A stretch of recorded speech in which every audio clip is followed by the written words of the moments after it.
안녕하십니까. 중국권의 혼술 12월 25일 월요일 성탄절 오후에 인사드립니다. 내일이면 한동훈 전 법무부 장관이 국민의힘 비대위원장으로 취임을 하죠. 그러면 가장 먼저 해결해야 될 것이 김건희 여사 특검법 관련인데, 여기에 대해서 지금 거부권을 행사한다는 대통령 시절의 입장은 확고한 것 같습니다. 거부권을 행사를 해서 재의결을 요구를 하는 것이죠.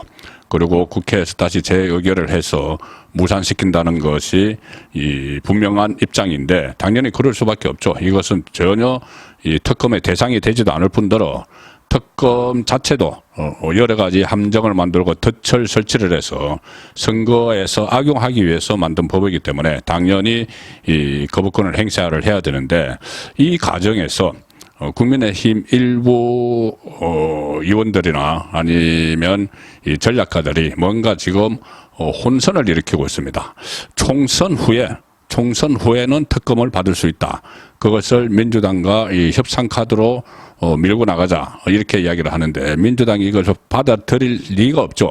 그런데도 이렇게 하는 것은 총선 후에 하는 것을 제안을 한 이 자체를 가지고 그 거부권을 행사하는 명분으로 삼겠다, 이 이야기인데, 이것은 이 윤석열 대통령 입장에서는 받아들일 수 없는 이야기죠. 왜 그러냐면은, 그러면은 특검을 받을 만큼 잘못이 있다, 이것을 인정을 하는 셈이 됩니다.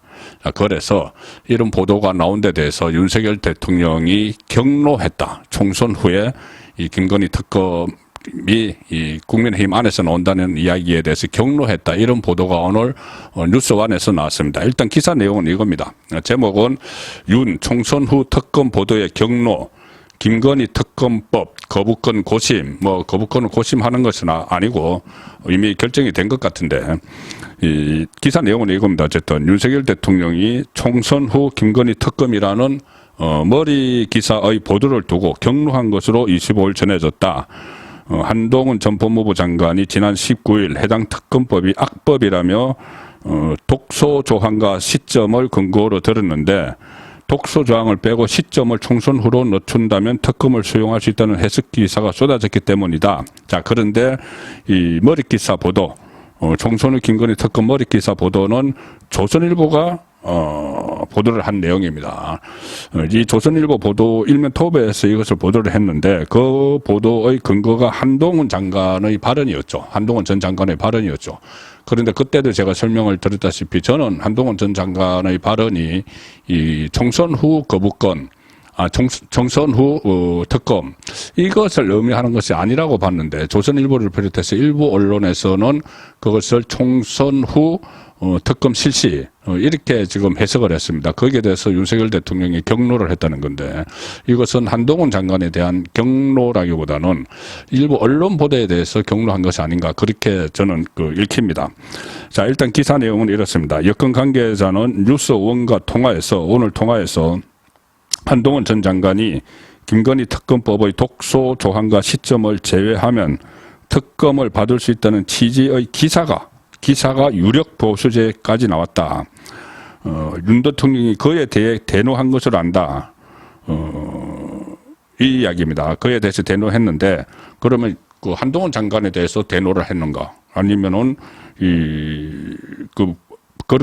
그런 식으로 해석을 한 언론에 대해서 대노를 했는가, 이 부분인데, 저는 후자라고 보는 이유가, 만약에 이 시점이 19일, 20일 시점인데, 만약 그런 식의 이 윤석열 대통령의 대노, 이런 것이 돼 있다면은 한동훈 전 법무부 장관이 그대로 지금 비대위원장으로 발탁되는 과정이 그 다음에 절차를 밟았죠. 거기에 좀 차질이 생겼지 않았을까, 차질이 생겼을 것이므로, 만약에 그렇게 된다면은 이것은 이 한동훈 장관에 대한 경로는 아니다, 이렇게 저는 읽고 있습니다.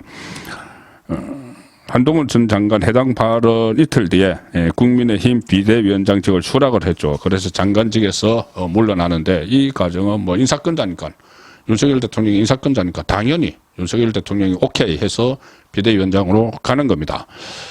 그날 한동훈 장관은 김건희 특검법에 대한 입장을 묻는 질문에 이렇게 이야기했습니다. 첫째, 법 앞에 예외는 없어야 한다. 국민들이 보시고 느끼기에도 그래야 한다. 그런데 둘째, 다만 그 법안들은 정의당이 특검을 추천하고 결정하게 돼 있다. 그리고 수사 상황을 생중계하게 되어 있는 독소조항까지 들어있다. 김건희 특검법은 다음 총선에서 민주당이 원하는 선전선동을 하기 좋게 시점을 특정해서 만든 악법이다. 이렇게 이야기했습니다. 악법이다. 그런 악법은 국민의 정당한 선택권을 침해하는 문제가 있기 때문에 그런 점을 충분히 고려해서 국회 절차 내에서 고려돼야 한다. 이렇게 이야기를 했습니다. 국회 절차 내에, 국회라는 것은 국회 절차, 지금 특검법이 28일 날 통과가 되겠죠. 민주당이 다수당이니까는. 통과가 되면은 그 국회 절차에 따라서 통과되는 거는 어쩔 수 없죠. 그러면은 또 대통령의 거부권 행사도 헌법이 보장한 국회 절차입니다. 그러면 거부권을 행사를 해서 다시 이것이 국회로 돌아가서 3분의 2, 그 재의결을 하면 3분의 2가 필요하죠. 1차 의결은 가반수지만은 3분의 2 해서 그 표결에 붙이면 된다. 정말 3분의 2 국민의힘 의원까지 포함해서 3분의 2가 특검을 해야 된다고 하면은 해야 되는 것이 국회 절차죠. 자, 그래서 어떻게 보면은 제가 읽기에는 한동훈 장관은 이 이후에 다시 이 문제에 대해서 말이 없기 때문에 여러 해석이 나오는 겁니다. 곧 내일 되면은 다시 이 비대위 구성 다 마치고 나타날 그 언론 앞에 나타날 것이기 때문에 다시 이 입장에 대해서 이야기가 있겠죠. 그런데 오늘까지는 이 말 이후에 다른 부가 설명이 없기 때문에 저는 이것을 규정에 따라서 거부권을 행사를 하고 재의결까지 해서 처리를 하면 된다는 식으로 해설을 하고 있는 거고, 일부 언론은 방점을 법 앞에 예외는 없어야 한다. 국민들이 보시고 느끼기에도 그래야 한다. 여기에다 방점을 찍고 있어서 여기다 방점을 찍어서 법 앞에 예외는 없는데 이게 총선 앞에서 총선 직전에 하려고 하기 때문에 총선에 영향을 미치지 않기 위해서 총선 후로 미루자는 의미가 아니겠는가. 이렇게 해석을 했고, 그 해석에 대해서 윤석열 대통령이 상당히 경로를 했다. 뭐 이런 식의 지금 보도가 나오고 있습니다. 만약에 국회 총선 후에 또 국회에서 이것을 해도 그러면은 특검 대상이 된다. 뭐 이 이야기가 되기 때문인데 누가 봐도 이건 특검 대상이 아니죠. 김건희 여사건은 뭐 이미 여러 차례 이야기가 나왔습니다. 문재인 정부 때 탈탈 털어서 아무것도 안 나왔고, 특히 이 91명 도이치모터스의 전주 역할을 하는 사람이 91명인데 그중에서 90명은 아예 무혐의 처분됐고 1명 기소가 되는데 거기도 이 무죄를 받았습니다. 그러면 김건희 여사도 만약에 특검에서 수사를 해도 기소를 하더라도 이게 무죄가 나오든지 기껏 벌금 얼마가 나올 게 분명한 건데 이것을 국민 세금 81억 원을 들여서 80명 이상이 달려들어서 석 달 동안 총선 기간 석 달 동안 파헤쳐서 총선에 악용하자는 거니까 이것은 특검거리가 안 되는 거죠. 그래서 선거 후에 다시 한다. 이것도 받아들일 수가 없는 겁니다.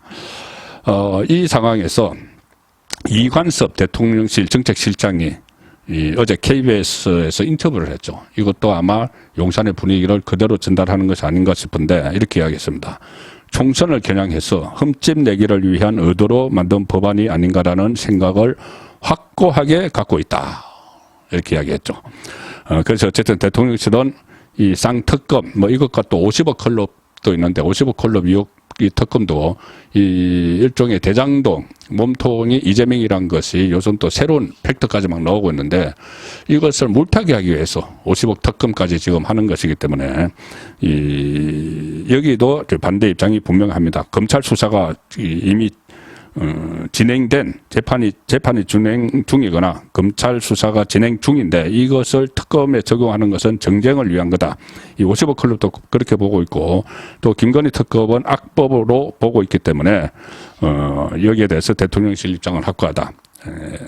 대통령실 관계자는 이렇게 이야기합니다. 법이 누군가에게 특혜가 돼서도 안 되지만 누군가에게 특별히 가혹해서도 안 된다. 김건희 여사에게 좀 가혹한 그런 측면이 있죠.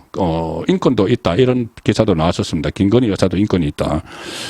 그래서 이 일각에서 총선 후 특검 등 각종 시나리오가 제기되는 데 대해서 대통령실은 아니 악법이면 악법이지 총선 후에는 악법이 아닌 것이 되느냐 이렇게 반문하기도 했습니다. 그래서 이 문제는 상당히 확고하게 윤석열 대통령과 대통령실에서 정리를 하는 것으로 보이고 한동훈 장관의 말도 다시 한번 분석을 해보면은 거기와 큰 기류가 큰 길에서는 벗어나지 않는다. 일단 그렇게 저는 해석을 하고 있습니다. 다음 한동훈 전 장관이 이 비대위원장 취임해서 이 문제에 대해서 어떤 입장을 내놓을지도 한번 지켜보겠습니다. 선거권의 혼술이었습니다.